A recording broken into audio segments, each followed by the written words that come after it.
बताएंगे कि भारत की आईसीसी पर इजारादारी तो पहले ही किसी से ढकी छुपी नहीं, लेकिन आईसीसी की कमाई का भी ऑलमोस्ट आधा हिस्सा अब भारत के पास जाएगा।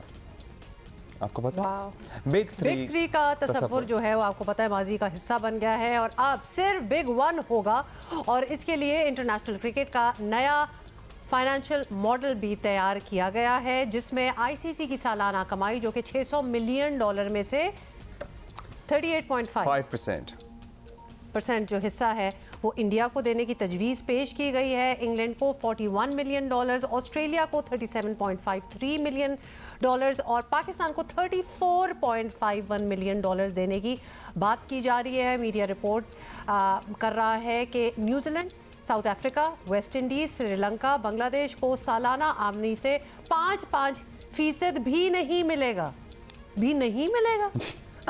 अच्छा, इस पर हम बात करते हैं। सीनियर क्रिकेट जर्नलिस्ट और क्रिकेट इन्फो के एडिटर हैं उस्मान समीउद्दीन हमारे साथ मौजूद हैं। उस्मान साहब, आईसीसी की जानिब से अगले साल से साल 2027 तक का जो फाइनेंशियल मॉडल तजवीज़ किया गया है, ज़रा हैरानी है हम इसमें भारत का शेयर 1/3 से भी ज़्यादा है। अब इंग्लैंड और ऑस्ट्रेलियन बोर्ड से कहीं ज़्यादा है ये शेयर, तो क्या ये मुतवक्का था और ये मुतफक था? एक तरह से काफी एक्सपेक्टेड था ये।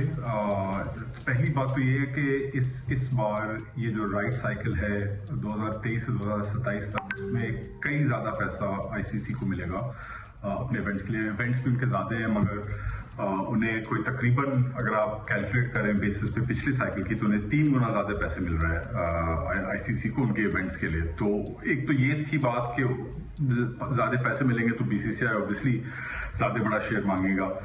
फिर दूसरी बात ये थी कि 2013 से जब बिग थ्री का मूवमेंट हुई थी, तो उस वक्त से वो बीसीसीआई कोशिश कर रहा था, पुश कर रहा था कि उनका ज्यादा शेयर बढ़े।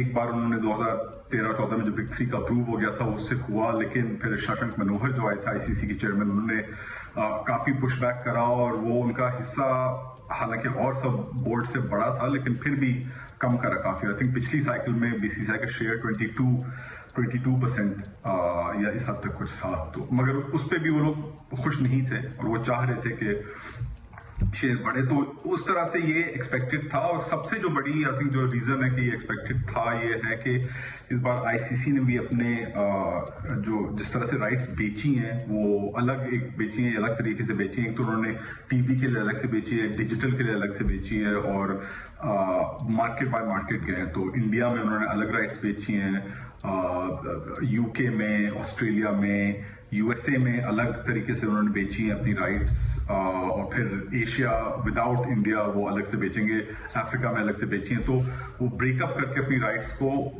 जो आईपीएल का मॉडल उन्होंने फॉलो कर रहा है, वो राइट्स को ब्रेकअप करके उन्हें वैसे ही ज्यादा पैसे मिलने थे। मगर इंडिया से जो पैसे आए हैं, जो ओवर 3 बिलियन जो डिज्नी स्टार ने खरीदा आईसीसी इवेंट्स की राइट, उसके बाद से जब उन्होंने डिवाइड करा कि अलग से इंडिया में करेंगे, उसके बाद से हमेशा ये लग रहा था कि उस नंबर के बेसिस पे बीसीसीआई कहेगा कि भाई देखिए आप इंडिया से इतना पैसा कमाते हैं, तो ये जो हिस्सा है इसका एक बड़ा हिस्सा हमारे पास आना चाहिए। तो उस तरह से वो सरप्राइज एकदम नहीं था।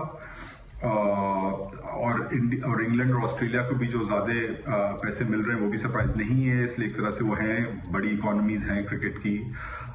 बस ये एक चीज जो सही से हजम शायद कह सकते हैं हजम नहीं होती है, वो ये है कि जो ऑलरेडी जो इतने अमीर बोर्ड्स हैं, जो रिचेस्ट बोर्ड्स हैं गेम में, वो इस मॉडल में और अमीर होंगे और रिच होंगे और पैसे आएंगे उनके पास, और जो पैसे दूसरे बोर्ड्स के लिए वो कम होंगे। तो एक्सपेक्टेड था, मगर probably not the best thing for the game. अच्छा उस्मान, ये भी बताएं कि नो डाउट कि इंडिया ऑब्वियसली एक बड़ी मार्केट है, लेकिन जितना बड़ा शेयर दिया गया है, क्या क्रिकेट को दुनिया में फ़रोग देने के जो प्लान्स थे उससे वो मुतासिर नहीं होंगे? वो प्लान्स क्रिकेट के लिए ऑब्वियसली ये अच्छा होगा कि नहीं होगा, क्या समझते हैं आप? जी जरूर इम्पैक्ट तो होगा। ग्रोथ जो गेम की होती है वो हमेशा क्रिकेट कहता है कि हम ग्लोबल गेम है, हम ग्रो करना चाह रहे हैं, लेकिन आप अगर देखें ऐसे तो 15 मुल्क हैं, शायद 15, 16, 17 मुल्क हैं जो सीरियसली गेम को खेलते हैं। उन 15-16 में से भी 9-10 मुल्क हैं जिनके पास इंफ्रास्ट्रक्चर है, पैसा है, थोड़ा बहुत प्लेयर्स हैं, पूल है, टैलेंट पूल है।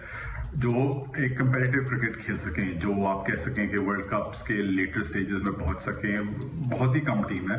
तो वैसे ही क्रिकेट की कभी ग्रोथ हुई तो नहीं है सही मानों में। कहते हैं हमेशा क्रिकेट प्रिटेंड तो यही करता है कि भाई हम एक ग्लोबल गेम है और हम ग्रो करेंगे गेम को, मगर कभी I think real growth game की नहीं हुई है। अब इस मॉडल में एसोसिएट्स को कुल मिला के 11% मिलेगा, जो आईसीसी का राइट्स मनी है वो रियल टर्म्स में तो ज्यादा होगा पिछली बार से, लेकिन एज अ परसेंटेज वो इतना कोई फर्क नहीं आया है। तो आप यानी बेसिकली ये कह रहे हैं जो हमारे एसोसिएट मुल्क हैं, और आप खेलों को देखें जैसे रग्बी हो गया, फुटबॉल हो गया, वो एक्टिवली ट्राई करता है कि भाई आपकी जो गेम है वो आपके मेन एरिया से बाहर ग्रो करे। इसलिए उन्हें ये रिकग्नाइज करते हैं कि गेम इसी तरह से बढ़ेगी, बेहतर होगी अगर आप पूरी दुनिया में गेम को इम्प्रूव करने की कोशिश करें। तो पैसे भी उस तरह से डिस्ट्रीब्यूट होते हैं, फीफा शीफा जिस तरह से डिस्ट्रीब्यूट करता है वो बहुत अलग एक सिस्टम है। क्रिकेट में ये कभी नहीं रहा है कि आप गेम को एक्चुअली ग्रो करें, कहते हमेशा है मगर कभी ग्रो एक्चुअली करना चाहते नहीं है। और ये जो इस बार जो 11% मिलेगा एसोसिएट्स में, आई थिंक एट बेस्ट जितने बहुत मेंबर्स शुक्रिया हैं आपका उतनी उस्मान रहेंगे। साहब। उस्मान सामिउद्दीन हमारे साथ मौजूद थे और लिटरली बिग 3 वाला भी कॉन्सेप्ट खत्म हो गया, बस बिग 1 ही रह गया। हाँ, वही इंडिया की ही बात हो रही है। अच्छा।